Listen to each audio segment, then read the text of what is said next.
Dear students, अगर आपने intermediate कर लिया है, ग्रेजुएशन फर्स्ट सेकंड या फिर फाइनल ईयर में हैं, ग्रेजुएशन कंप्लीट नहीं हुआ है, अधिकारी बनना चाहते हैं, समाज में अपनी सेवाएं देना चाहते हैं, इंग्लिश बहुत अच्छा नहीं है, रीजनिंग मैथ में भी आप उतने इंटरेस्टेड नहीं हैं, लेकिन अधिकारी बनना चाहते हैं, ऑफिसर बनने का सपना है, तो आप इसकी तैयारियों में लग सकते हैं। लेकिन बुक्स कौन सा पढ़ें, क्या कोचिंग ज्वाइन कर लें, कौन सा सब्जेक्ट चुनें, इंग्लिश मीडियम लें, हिंदी मीडियम लें, फाइनेंशियली कमज़ोर हैं तो क्या हम तैयारियों में लगें, क्या हर साल वैकेंसी आती है, कौन सा बुक पढ़ें, सारी बातें आज होगी।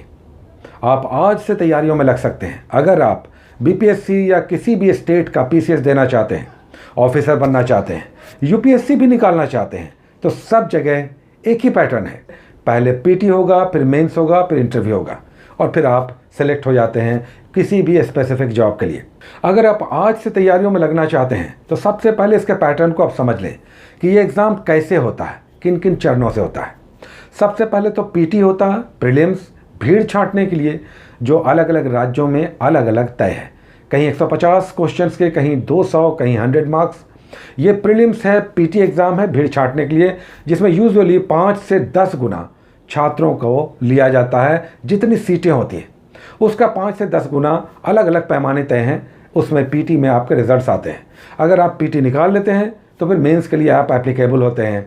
वहाँ पर आपको अलग अलग राज्यों में, यहाँ पर भी अलग अलग सिस्टम है, लेकिन यूजुअली जनरल स्टडीज़ के 2 पेपर्स और एक आपका अपना पेपर जिसे ऑप्शनल पेपर कहते हैं, ये रखना होता है।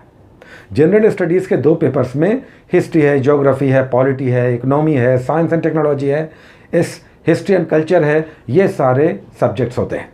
और फिर एक कोई स्पेशलाइज्ड आपका पेपर होगा जो 30 से लेकर 35 में से कोई भी एक सब्जेक्ट आप चुन सकते हैं। ये मायने नहीं रखता कि आपने ग्रेजुएशन किस सब्जेक्ट में किया है, आप कोई भी सब्जेक्ट रख सकते हैं और हर साल हर एग्ज़ाम में आप चाहें तो ये सब्जेक्ट बदल भी सकते हैं। तो ये पैमाना नहीं तय है, फिक्स नहीं है कि आपने ग्रेजुएशन किया है तो उसी सब्जेक्ट को रखना है। आप किसी भी सब्जेक्ट को रख सकते हैं, साइंस है तो आर्ट्स के सब्जेक्ट रख सकते हैं। एक सब्जेक्ट आपको चुनना होगा और उसमें बहुत अच्छी तैयारी करके उसमें थोड़ा महारत हासिल करना होगा। अच्छे मार्क्स लाने के लिए अच्छा कंसेप्ट मांगता है। अब आइए बात करते हैं सबसे पहले कि कैसे हम तैयारी करें अगर आज से इस तैयारी हम लगना चाहते हैं। आपने इंटरमीडिएट कर लिया है, अभी आप ग्रेजुएशन के पार्ट 1, पार्ट 2 या फिर फाइनल ईयर में हैं। आपके पास कोई तो बुक होगी, आप उससे स्टार्ट ले सकते हैं। पढ़ना क्या है, हिस्ट्री, ज्योग्राफी, इकोनॉमी, पॉलिटी, ये हर क्लास के सब्जेक्ट में होता है, तो आप यहाँ से स्टार्ट ले सकते हैं। आपके पास ये बुक है, लेकिन सिस्टम ये कहता है कि एनसीईआरटी से स्टार्ट लेना चाहिए। अगर आप अभी 2 साल 3 साल इस एग्ज़ाम में नहीं बैठ रहे हैं, टाइम है, तो सबसे अच्छा तरीका होता है कि कुछ बेसिक स्टैंडर्ड टेक्स्ट बुक लेकर आगे बढ़ा जाए। इसमें सबसे बेस्ट है एनसीईआरटी, जो 6 से लेकर 12 तक कुछ सेलेक्टेड बुक्स आपको पढ़ना चाहिए। इसमें साइंस, हिस्ट्री और ज्योग्राफी, ये 3 सेगमेंट आप 6ठी से उठाएं और 12वीं तक पढ़ जाएं। पतली पतली बुक है शुरुआती क्लासेस में, बाद में जब 9, 10, 11, 12 आता है तब थोड़ा सा बुक्स मोटी होती हैं, लेकिन शुरुआती क्लासेस में ये बुक्स बहुत पतली हैं, 3 दिन में 4 दिन में समाप्त हो जाएंगी। तो ये आप एनसीईआरटी 6ठी से 12वीं तक हिस्ट्री, ज्योग्राफी और साइंस पढ़ें तो बहुत अच्छा है। आपका बेसिक्स तैयार हो जाएगा, कंसेप्ट आपका क्लियर हो जाएगा। अब ये कई बार ओरिजिनल बुक्स आपको नहीं मिलती हैं, तो इनका एक सेट मार्केट में मिल जाता है। 2000 में, 2500 में, 3000 में पूरा सेट मिल जाता है। आप चाहें तो उस सेट को लेकर आगे बढ़ सकते हैं। लेकिन अगर आपके पास फाइनेंशियल प्रॉब्लम है तो सब कुछ इंटरनेट पे उपलब्ध है। आप एनसीईआरटी के वेबसाइट पे जाएं और वहाँ पर एनसीईआरटी आप ऑनलाइन पढ़ सकते हैं, डाउनलोड करके पढ़ सकते हैं। तो ये सारी सुविधाएं हैं आपको अगर एनसीईआरटी पढ़ना है तो, लेकिन स्टार्ट लेना होगा एनसीईआरटी से। अभी अगर एनसीईआरटी आपके पास नहीं है तो जो आपके पास बुक्स है आप उसे ही पढ़ें। उसमें भी तो इतिहास है, उसमें भी पॉलिटी है, उसमें भी इकोनॉमी है, साइंस है, आपको उससे स्टार्ट ले लेना चाहिए अगर इस तैयारी के लिए आप अभी से जुटना चाहते हैं। लेकिन हम कहेंगे कि एनसीईआरटी बेस्ट होगा। उसके बाद दूसरे स्पेशलाइज्ड बुक्स की हम लोग बात करते रहेंगे। अभी आप इससे स्टार्ट लें और तब हम लोग बात करेंगे कि किस तरह से दूसरे अलग अलग इकोनॉमी, ज्योग्राफी, पॉलिटी या फिर साइंस में या हिस्ट्री में अलग अलग स्पेशलाइज्ड बुक्स अलग अलग राइटर्स के सेगमेंट वाइज आप कैसे पढ़ेंगे बाद में। अभी आप बेस तैयार करें और जो आपके पास बुक्स है उसे आप पढ़ें। अब आइए बात करते हैं एग्ज़ाम के पैटर्न पर। तो सबसे पहले अगर किसी भी एग्ज़ाम के पैटर्न को समझना है तो उसका सिलेबस आपके पास होना चाहिए। अगर आप बीपीएससी देना चाहते हैं तो उसका एक सिलेबस पीटी और मेंस का एक साथ आता है। केबीसी नैनो का आता है, राजीव एंड रूबी का आता है, विश्वनाथ का आता है, अलग अलग पब्लिकेशन का। कोई भी एक पब्लिकेशन से कोई मतलब नहीं है, एक बीपीएससी का सिलेबस लेटेस्ट आपके पास होना चाहिए। इसमें पीटी और मेंस दोनों का सिलेबस है। साथ ही जो ऑप्शनल आप रखना चाहते हैं, एक सब्जेक्ट आप चुनना चाहते हैं, उसका भी सिलेबस है। तो आपको पता चल जाएगा क्या क्या पढ़ना है। तो सिलेबस और पिछले सालों का क्वेश्चन बैंक आपके पास होना चाहिए। पिछले सालों के क्वेश्चन बैंक से पता चलता है कि क्वेश्चन का पैटर्न क्या है। हो सकता है कुछ क्वेश्चन अभी ही आप बना लें तो आपको इंकरेजमेंट मिलेगा कि यस, ये सारे प्रश्न तो हम जान रहे हैं, इसमें 30%, 20%, 35% क्वेश्चन हम अभी ही जान रहे हैं। ये आपको इंकरेजमेंट देगा। तो पिछले सालों के क्वेश्चंस को आप ले लें क्वेश्चन बैंक के रूप में, 8-10 सालों का मिलता है, और सिलेबस एक आप ले लें। इससे आपको पता चल जाएगा क्या पढ़ना है, कितना पढ़ना है। अब एक बात आती है कि क्या हमें कोचिंग ज्वाइन करना चाहिए। आईआईटी में तो 6-7 से ही आजकल पढ़ाई शुरू हो जाती है, कोचिंग क्लासेस। तो अगर आप कोचिंग की बात करेंगे तो हम कहेंगे कि अभी कोचिंग की कोई आवश्यकता नहीं। आप अपने घर पर रहें और जो बेसिक्स बुक्स आपको बताए गए हैं आप उसे पढ़ें। आगे भी हो सकता है कोचिंग की ज़रूरत ना पड़े। अगर आप सिस्टमेटिक ढंग से और थोड़ा सा कोई गाइडेंस आपको मिल जाता है आपके सराउंडिंग्स में, आपके परिवार में, तब तो और भी आपको कोचिंग की आवश्यकता नहीं पड़ेगी। इस एग्ज़ाम में अगर आप इतने पहले से लग रहे हैं तो कोई कोचिंग की आवश्यकता नहीं है। आप सिर्फ ये नज़र रखें कि हर साल किस तरह के क्वेश्चंस आ रहे हैं, सिलेबस देखें, थोड़ा थोड़ा सा उसके टॉपिक्स को कंप्लीट करना शुरू करें, और फिर आगे के स्टेजेस हम लोग डिस्कस करते रहेंगे, आपको पता चलता रहेगा। तो सबसे पहले कोचिंग की कोई आवश्यकता नहीं। आप जहाँ पे हैं वहीं रहकर पढ़ें। कुछ घंटे, 3 घंटे, 4 घंटे, 2 घंटे, जितना भी आपके पास है आप उसे डिवोट करें, कंसिस्टेंट और थोड़ा सा फोकस्ड होकर, और समझने का प्रयास करें।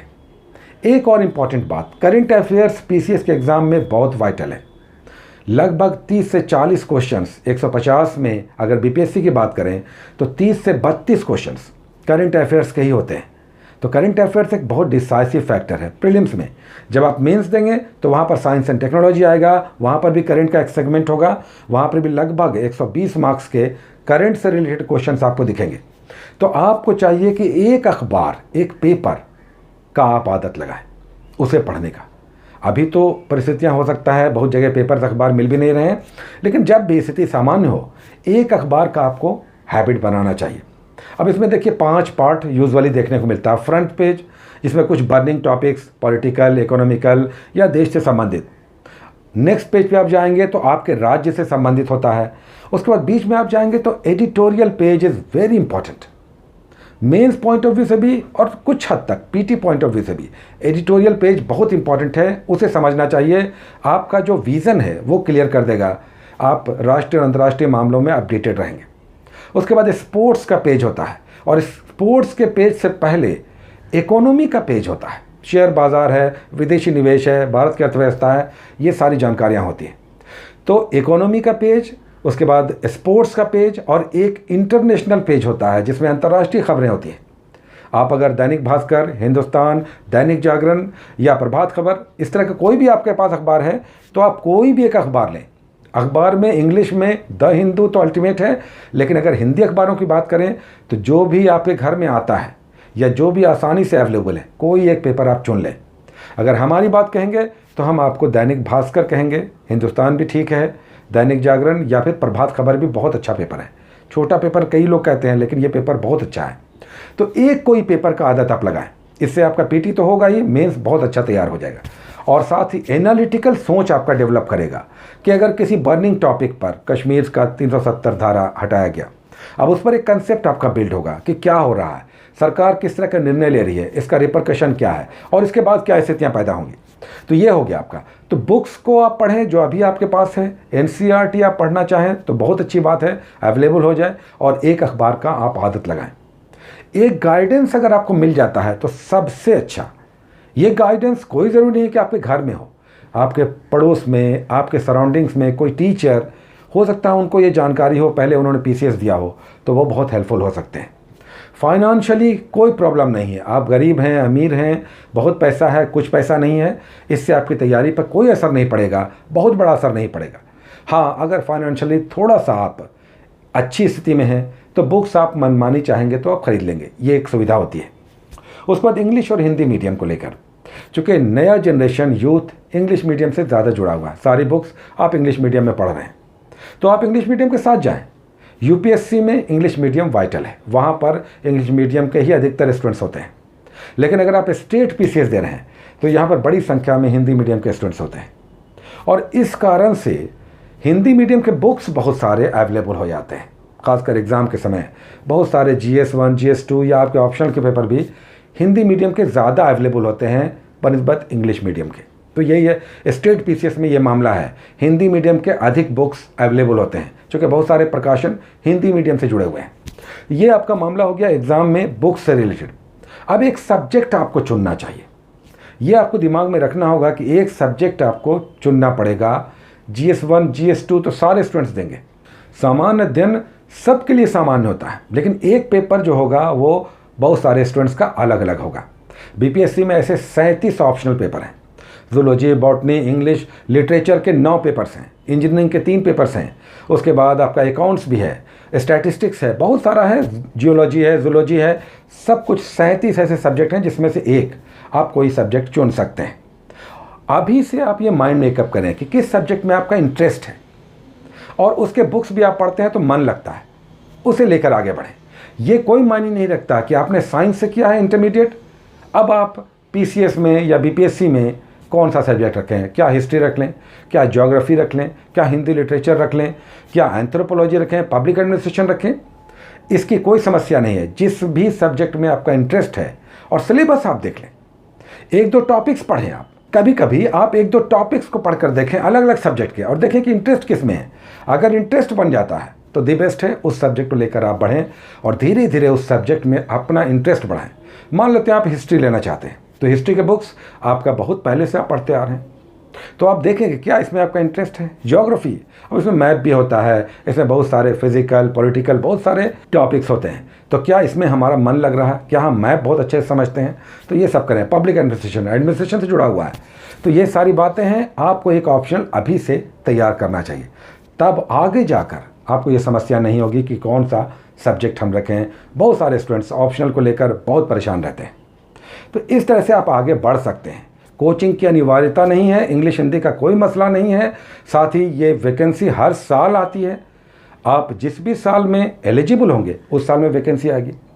लगभग 400, 500, कभी 800, कभी 1000, कभी 1500 सीटें होती हैं। तो अधिकारी बनने के लिए इतनी सीटें अगर अवेलेबल हैं, आपने तैयारी की है, तो ये बहुत अच्छा माध्यम है।